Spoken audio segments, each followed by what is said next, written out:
if I knew I was in real trouble, I'd bring home like an English kid. Dave, what time did you call? Oh, hello, Todd. Yeah. I was like, yeah, you ain't gonna do anything with this white witness, are you?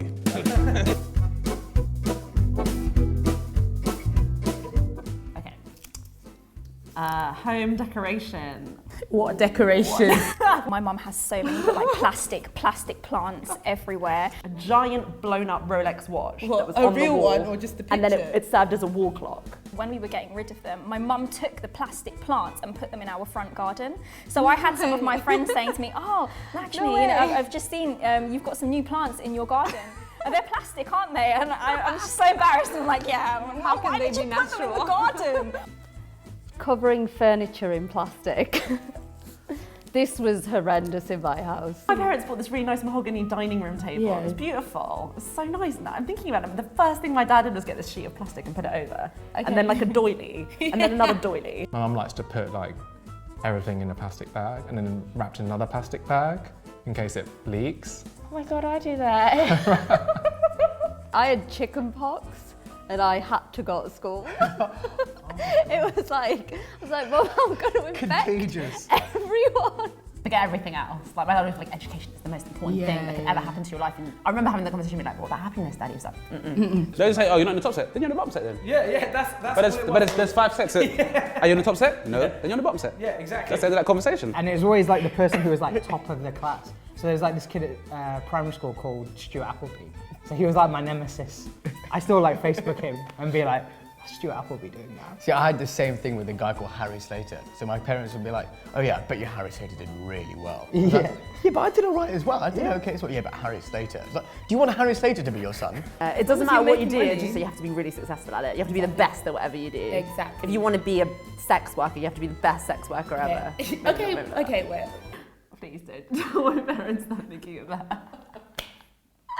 I'm not thinking of that. Anyway, on to the next. You should go to school, go to uni, get a job, date, get married, buy a house, have children before 30. I think that's like the ideal Asian time frame. Like if they had to map out my life. Where are you on that timeline? Oh, gone. She always presumes that if anyone I'm going to be with, they're just going to be like clueless. So any girl that's like English or British, like she's basically like, okay, well, the first thing you need to know is that they won't be able to cook for you. My mum was to meet anyone, and this still happens, and she finds out that their sons and daughters are doctors, accountants or lawyers. She immediately tries to set me up with them. What about what happens when I get old? She's not gonna take care of me. No, I've seen what they do. I've seen. They put their people in a home. Yeah, they put their parents in a home. We'll see. Look how much you love your mum. We'll see. And you're like, hold on. Mum, how can you say that? I was going to put you in a home. Home cooking is just the best. It's the Yeah, you best. know, the best. That's the one thing, Yeah. being an immigrant kid, you just win. Yeah. You win on that. Exactly. High Like, five. yeah, winners. Oh yeah. My dad like literally spread like Kashmiri chili sauce like, on toast and then eat it. No butter, just going straight for it. Dal and roti every day. And then I got to uni and someone pulled out meat and I was like, yes! I used to get called curry girl. How bad is that? Oh no! Because I used to put my school uniform blazer in the living room, and our house would... Mistake. Talking to your parents about sex? No. Were you ever embarrassed by your parents growing up? Oh my God. I remember my dad used to come pick me up with like indie music blaring out the stereo, like rocking out just there in his car, and I'd be like, oh, come on, please. Yeah.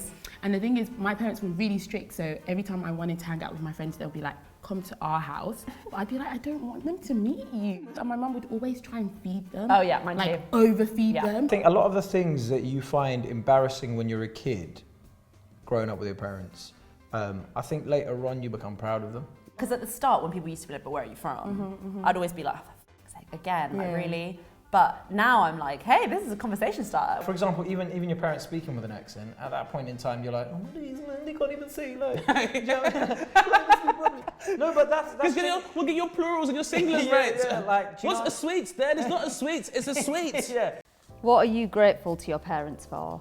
Work ethic and all that kind of stuff, I think is a cliche with like Asian families, like, oh, you know, you get drilled about how hard you work and stuff. But it is genuinely one of the things that I'm most thankful about, because I'm naturally I'm quite lazy. Why on earth are you making me learn my times tables again or whatever? But now you realise that it is really important. They all came over with this idea that, oh, they'll stay for like 6 months or a year or 2 years, and they'll go back. And the only reason why they put themselves through all this kind of struggle and pain was because of us. And my parents came here in the 70s, and you know, they definitely had more racist experiences than I could ever have. And they had a harder life. Yeah. They came here with nothing, and they created this amazing world to me and my brother, and sheltered us. And I never, like, you never ever tell them how grateful you are. When I think I'd be stressed, like when I was younger, like, oh my God, all of these exams, and Man United are second in the league. And my dad's like, I used to run at tanks. They had it so much harder, and they tell you that, and you're like, oh, shut up, you didn't. But they really did. Yeah, but they did. They did. Really so. did. Maybe I should go home and be like, Mom, Dad, I'm so grateful for you. I love you.